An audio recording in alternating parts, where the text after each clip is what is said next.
بسم الله الرحمن الرحیم. السلام علیکم ناظرین. نن په ویډیو کې به موږ د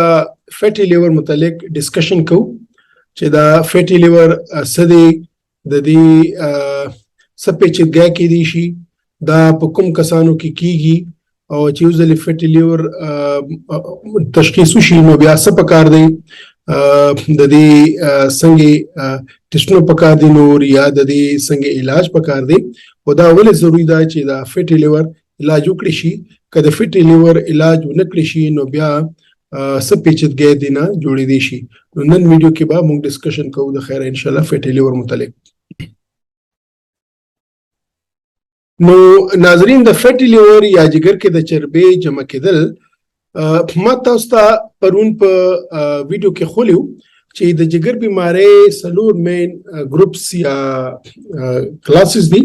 نو منې چې د ټول نه اهم او ټول نه عام چې دی هغه فیټي لیور دی، او د نه پس چې دی به هیپاټایټس دی، بیا سیروسس دی، او بیا لیور کینسر دی. په دې سلور او کې ټول نه زیات بیماری یا زیات عام بیماری چې کومه ده نه په پاکستان کې بلکې په ټوله دنیا کې، په یورپ کې، په امریکا کې، په ټوله ایشیا کې هغه فیټي لیور دی. او دا یاد ساتئ چې فیټي لیور کا په ټیم علاج نه کړی شي نو دا هیپاټایټس جوړول شي چې هغه ته سټیټ هیپاټایټس وایي، او بیا دا سیروسس جوړول شي، او بیا هغه نه پس دا کینسر هم جوړول شي. نو د فیټي لیور دوه میتونه شو. یو خدا شو چې دا ټول نه عام بیماری ده، ټول نه زیاته د وجه ده د جګر، او دویم دا چې کدی علاج ونه کړی شي نو بیا رستو دی پیچیدګۍ جوړیږي. دا تصویر چې دی مونږه هر ویډیو کې ګورو، دا یو نارمل جګر دی، نارمل ینه ده، د دې خپل بالکل شاینینګ او چمکدار د دې لیر دی، د دې رائټ لوب دی، لیفټ لوب دی. چې کله په جګر کې چربي جمع شي د دې کلر هم چینج شي او د دې سایز هم غټ شي. ما تاسو ته ویلو چې عام د یو بالغ سړي جګر چې دی هغه 1.5 کیلو وي، او کدا وګرځي وزن ډیر زیات شي دا چربي والا ځکه دا اوپر سیږي دا چربي له وجنه. موټاپا یا غټ سړي یا غټ کسان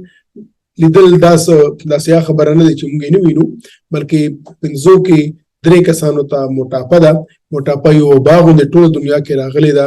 او پاکستان کې موټاپا راغلی ده. او کوم سړی وزن زیات دی، کوم سړی غټه ده، کوم سړی نور بدن وزن زیات دی، هغه جګر لازماً فیټي دی. ولی فیټ چې کله بدن کې جمع کېدل شروع شي، کله چې زموږ خوراک یا زموږ چې څومره فیټ چربي دننه وړو هغه که زموږ د بدن د استعمال نه یا د بدن د ضرورت نه زیات وي نو هغه ډومنې په جګر کې جمع کیږي. چې کله جګر مکمل فل شي هغه کې نور نشي جمع کېدی، بې راشي خېټه کې جمع کیږي، لاسونو سره سټ باندې په خپو باندې هلته جمع کېدل شروع شي. نو چې کوم غټ سړی وي یا کوم غټه زنانه وي د هغې جګر به لازماً فیټي وي. آیا هغه ته د دې نه اوس تکلیف شته یا نشته؟ آیا هغه الټراساونډ کړی دی که نه دی کړی؟ خو د هغه جګر کې چربي به لازماً. ٹھیک شو؟ نو فیټي لیور چې دی دا یو غټ سړي لازمه بیماری ده. او چې کله وګورئ چې دا فیټي لیور دی، یو خو د دې کلرز د دې رنګ چینج شي، بل کدا موږ مایکروسکوپ کې وګورو ټول جګر کې دننه چې دی هغه چربي ذرات پرته، چربي پرته، هغه ټول وازګه پرته، هغه ټوله وازګه. تاسو به کتلی داسې څخه سروب ځناوري د هغې که تاسو کله یې نه وګورئ هغه ټوله دننه هغه کې چربي راغلی. ٹھیک شو؟ بالکل دا انسان کې هم داسې ده. نو فیټي لیور کې جګر کې دننه ټوله چربي جمع شي او جګر چې کوم خپل ساخت دی هغه ساخت دی خراب کی او هغې کې مسلې جوړې کی. دې تشخیص ډېر آسان دی. الټراساونډ پته ولګي چې آیا فلانی کس ته یا یو کس ته جګر چربي شته که نه، فیټي لیور شته که نه. الټراساونډ کله نه کله کس ګردې دپاره وکړي، څه معدې دپاره وکړي، څه بل څه وجې دپاره وکړي، او چې پته ولګي هغه په جګر باندې چربي وي. بیا موږ ته راشي چې سروز به څه کوو. نو دا الټراساونډ یعنې دې تشخیص ډېر آسان دی، ډېر آسان دی او ارزان دی. او په هر ښار، هر کلي کې، هر قصبه کې دا الټراساونډ شته. او فیټي لیور او د فیټي لیور معلومول هم څه داسې ډېر ګرانه خبره نه ده. دا ټول نه آسان تشخیص دی په الټراساونډ باندې چې الټراساونډ والی کولی شي. دا ضروري ده چې کله فټ دا نارمل لیور دی د دې که وګورئ د دې بره ښه شاینینګ میوکوزا ده کلر یې چې دی ښه مزدار کلیجي رنګ دی که دا مونږ ننه د دې پیس والو دا ښه سموث صفا د دې ننه چې کوم سیلز دی یا خلیات دی ډېر ښایسته ښکلي په شیپ نارمل شیپ کې وي او که مونږ د فټ لیور والو یو خو د دې رنګ چې دی زیړ شوي د کلاو کودري کې دننه ټول چې دی موږ ته سپین سپین داغونه ښکاري چې کله په مایکروسکوپ یې وګورو په مایکروسکوپ هم دا ټول سپین داغونه ښکاري دا چې سپین داغونه دي دا ټول د چربي دا فیټ دی فیټ سیلز پکې جمع شوي دي نو د فټي لیور کې فیټ جمع شي او دننه ټول چې دی عام چې کوم خلیات دي سیلز دي هغه باندې هغې په ذریعه باندې فیټ راشي دا چې دی یو نارمل جګر دی دا د ښکلې دننه سیلز ښه ارګنایزیشن دی دا د جګر فیټ له وجې نه سیروسس شوی دی دا ګورو د ټول سیلز چې دي هغه ګډوډ شي پکې نو یو هیلدي لیور چې دی هغه چې کله فیټي لیور جوړ شي او د دې علاج ونه کړی شي نو څه کېږي چې دا بیا لیور فایبروسس وکړي جګر راټولېدل شروع شي او اخر کې هغه نه سیروسس جوړ شي سیروسس مطلب دا دی چې جګر وچ مثال به دا درکما چې تاسو یو چواره وګورئ دا چې کله کجوري ښه ښایسته ښه نرمه ښه مزیداره چې کله دا وچ شي دینه جوس لاړ شي دینه سم لرګی جوړ شي وچ راټول شي انځیر وګورئ چې کله تازه یې فرشي هغه څومره ښکلی د هغې شیپ وي د هغې شکل وي خو چې کله وچ شي هغې نه کاڼي جوړ شي راټول شي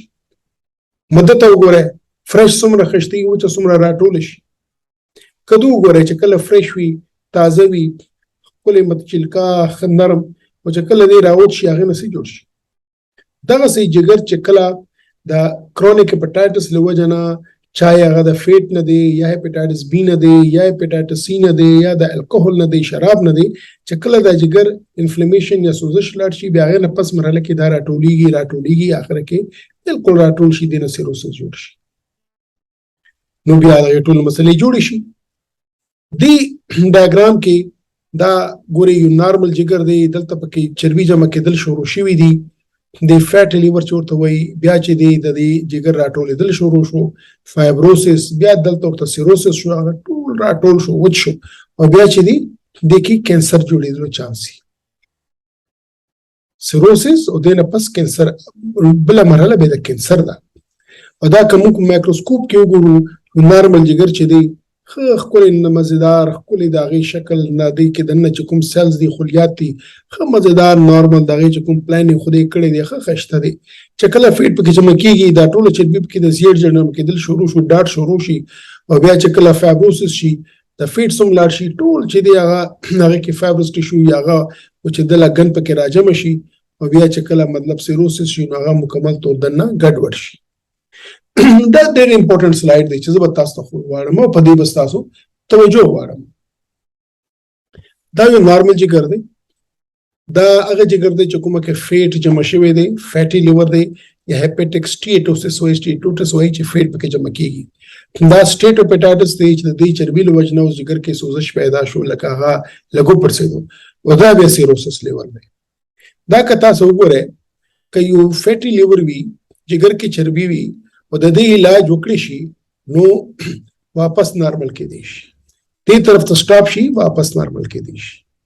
او که یو کس جګر نارمل شو د بیا خپل علاج کوم ډاکټر ته خولی دی هغه پرېښودو واپس بیا دلته راتلی شي نو دا دواړه طرف ته تللی راتلی شي دا ځکه یو کس دی چې هغه فیټي لیور دی علاج یې ونه کړو دا به سټیټوپیټایټس ته راشي په یو سټیټوپیټایټس کې موږ تشخیص وکړو چې د فلاني جګر سټیټوپیټایټس کې دی نو علاج وکړي دی واپس دلته راشي او چې فردر علاج جاري وساتي دی نارمل ته لاړ شي که چېرته دا سیروسس ته راغلی نو دا ون وے ټریفک دی سیروسس نه واپس هیپاټایټس یا فیټي لیور ته نه ځي بیا سیروسس جوړ شو بیا د سیروسس خپلې پیچیدګۍ رابځي به هغې پیچیدګۍ خپل علاج دی به موږ راتلونکو ویډیوز کې ډسکس کوو نو دې لپاره دا لازمه ده چې کله هم الټراساونډ باندې فیټي لیور راشي چې فیټي لیور دی نو دا لازمه ده چې بیا موږ معلومات وکړو چې آیا د فیټي لیور صرف فیټي لیور دی که خدای مکه دی کې نیش هیپاټایټس جوړ شوی دی او آیا دی کې خو سیروسس نه دی جوړ شوی یو خو عام ټیسټ دی چې موږ اس جی پی ټي ایل 2 ته وایي یا مریض کړي وي هغې نه پته لګي چې آیا د دې هپاټایټس شوی دی کنه دی شوی خو لازمي نه ده چې لازمن دی هپاټایټس شوی یا سیروسس شوی کله نه کله اس جی پی ټي زیاتې خو هغه فټیلیور وي نو الټراساوند نه پس سیکنډ سټپ به چې موږ څه کول چې موږ به د جګر نه غوښه اخسته ټیسټ په ستنه په ذریعه باندې به مایکروسکوپ کې کته هغه کې موږ پته لګولا چې د جګر څومره مسله ده او بیماری څومره تللی ده خو الحمدلله دا ټیسټونه شته د وینیم ټیسټونه شته فایبروسکین شته الټراساوند غوښه ماشين دی چې هغه موږ ته دا وایي چې آیا د فټ لیور چې دی د جګر دنه ټیکته اسې بره په فټ دی یا دی لیک پر سدلې دی یا دی کې هپاټایټس شوی دی یا دی کې چې دی سیروسس شوی دی نو هغه چې دی الټراساوند په طریقه باندې بغیر د ستن لګولو ستن باندې وها خستو هغه موږ ته دا وخی او چې کله فټ لیور په الټراساوند راشي نیکسټ سټپ دی چې فایبروسکین وکي کنفرم کې او دنه پس ټریټمنټ هغه سه پلان کې او بیا فالو اپ کوي چې آیا فایبروسکین او الټراساوند په ټیسټونو باندې شاید په دې طرف کې دی یا رستو روان دی یا مخ کې روان دی نو دا امپورټنت شی دی ٹھیک شو فټ لیور کیږي ولې فټ لیور وجه سره کوم کسانو ته فټ لیور کیږي نو رومنی کسان خو اګروپ ته سوق چې په خپل خوراک کې غوړ زیات استعمالي مرغن او د غوړي سيزونه زیات خوري پراټي کوچ دا برګري دا پیزا دا شوارمیز کړه دا ګډ لم کباب خو مضبوطه کړه دا چې خوري او زیاتی خوري نو دا کسان چې دی دوی ډیر زیات چربي فیټ بدن ته دنه او بس د کوي او دومره ضرورت نشته مونږ په دوه ویډیو کې ویلیو چې دا جګر یو فیکټر دی د چې څومره خام مال راځي د هغه پروسس کوي او کبدن نه پکړي به ځان سره سٹور کوي بالکل دا مثال دی چې څو کسان د مرغون نو د غوړي سيزونه زیات خوري هغه دومره فیټ دنه کوي هغه به دومره فیټ د خام مال په ذریعه کولمونی جګر ته ځي چې بدن دومره نه غواړي هغه ډیر زیات سپلای وکي نو دلته کې جمع کیږي نو هغه فټ لیور جوړ شي نو منه خدا کسان دویم کسان هغه چې څوک ورزش نه کوي څوک ډیر ګرځي راګرځي نه سحر نه په کورسه کې نه ماخام پر په کورسه وي د شپې پر کورسه وي او هر دوی دا یو روټین نو ورزش نکول هم د فټ لیور وجه ده چې کوم کسان ډیر ناشتي نو هغه یا چای هغه په ډرایوینګ کې ناشتي چای هغه په کورسه ناشتي چای هغه په څه کم ناشتي چې ناشتي دا ورزش نشتا چې ورزش نشتا فټ لیور دی ٹھیک شو څوک چې غټي ناغي هم لازمن فټي لیور دی چاته چې شوګر بلډ پريشر د زړه بيمارۍ د خون کې د وینې کې د چربي بيمارۍ ده هغه ته هم فټي لیور کیږي یا چا په خاندان کې چې دا بيمارۍ وي موږ ته مریضان راشي چې موږ ته وایي چې زموږ چې دی فټي لیور دی اسکوز می او چې موږ یو ګورو هغه فټي لیور چې دی نو ټیک ټاک وي نو دومره خټ نه وي هغه ګرځي راګرځي هم خوراک هم ټیک وي خو چې کله تاسو نو کو هغه خاندان کې یا چاته شوګر وي یا بلډ پريشر وي یا د زړه بيمارۍ وي نه وي تم دا کېږي ٹھیک شو د فټي لیور علاج څنګه دی نو لومنه علاج چې دی هغه یړمنه چې تاسو کراته وي چې بس ماته بس یو علاج وخیا نو هغه علاج دی ورزش یعنی لومنه علاج دی یړمنه کسو یو علاج غواړي چې بس یو سیز راته ولیکا نو زه ورته لیکم ورزش سو کوئی چې زه جی ورزش حکومه ماته یو سیز بل مخیا زه ورته ما ورزش وی خاطر شو جی ورزش دی بیا ورزش دی راته دریم سیز وخیا زه ورته ما ورزش دومره ضروری دی چې که تاسو سم نه کوئ تاسو بخي سم نه کوئ ورزش چې کوئ تاسو فټي لیور باندې قابو ساتلی شي او دینه پس سو غواړي نو دیم پکې اسلورم نیکسټ سټپ چې دی د غوړ سيزونو پرهیز دا امپورټنٹ دی او دا ضروری ده چا چې وزن زیات دی هغه خپل وزن کمی او د وزن کمولو مطلب هم دا دی چې هغه دا نه چې هغه بس سم وایي چې زه په هفته کې وزن کموم، نه، په آرام، په مزه مزه په راتلونکو شپږو میاشتو کې چې 10% وزن کم شي، دا هم ډېر دی، دا هم برابر دی. ټارګټ زموږ میډیکلی دا وي. ٹھیک شو؟ نو هغې کې چې دی لومړنی چې دی وزن ورزش کول، غوړ څیزونه کمول، وزن کمول. مثلا یو کس دی هغه وزن دی 100 کیلوګرام، او زه ورته نن لیکم چې ته به د راتلونکو شپږ میاشتو کې وزن کمې 10%، نو دا اکتوبر میاشت ده، نو اکتوبر، نومبر، دسمبر 3 میاشتې شوې د 2022، بیا جنوري، فروری، مارچ. نو مارچ 2023 پورې هغه کا خپل وزن تقریبا 9-11 کیلو کم کی، نو دا هغه ټارګټ اچیو. نو په دې ټارګټ باندې هغه خپل کني شوي، هغه فټ لیور تراشي، که فټ لیور وي هغه نارمل راشي، هغه جګر باندې چې کوم مضر اثرات یې هغه لاړ شي. نو دا داسې پکار دی. خو هغې نه پس هم چې دی د وزن نور زیات هیلدي ویټ راتل پکار دی، خو چې کم از کم 10% وزن پر شپږ میاشتو کې کم کی، نو کافي موږ ته د دې فایده میلاو شي. چا چې شوګر دی، بلډ پریشر دی، چا د چې زړه بیماری ده، چا په وینه کې چې چربي ده، نو هغې چې کوم دوايانې ډاکټر ورته لیکلي وي، نو هغه دوايانې ضروري دی چې هغه استعمالوي، باقاعدګۍ سره استعمالوي او دا بیماری کنټرول ساتي. چې دا بیماری کنټرول ساتي، نو بیا به د جګر باندې ښه اثرات راځي. دا یاد لرئ چې اوسه پورې د فیټي لیور یو هم دوی ایجاد شوی نه ده. چې څومره مارکیټ کې دوايانې دي، څومره دعوې کېږي، هغه کې یو هم دوی د فیټي لیور دپاره نه ده. یا به د بلډ پریشر ګولۍ وي، یا به د شوګر ګولۍ وي، یا به د کولیسټرال ګولۍ وي، یا به څه بله ګولۍ وي. د فیټي لیور خپله ګولۍ اوسه پورې ایجاد شوې نه ده. ایجادېږي، خو تجربې روانې دي، فیز 1، فیز 2، فیز 3 ټرایل پې روان دي. امید دی چې راتلونکي کال 2-3 کې بعد ګولۍ راشي، خو اوسه پورې یا الله شوې نه ده، نه په امریکا کې، نه په یورپ کې، نه په ایشیا کې، نه په انډیا کې، نه پاکستان کې، چې کومه اوریجنل دوا دي. او که هغه دوا رام شي، هغې به دا مقصد نه چې ته به ورزش نه کوې، دا مقصد به نه چې ته به پرهیز نه کوې، دا مقصد به نه چې ته به وزن نه، ورزش به هم کوې، غوړ به هم نه خورې، وزن به هم کمې، خپل نور بیماری به هم کنټرول ساتې، نو دا ګولۍ به ورسره به لږ کومک کوي. نو دا خبره امپورټنټ خبره ده. ما چې څنګه ووایي چې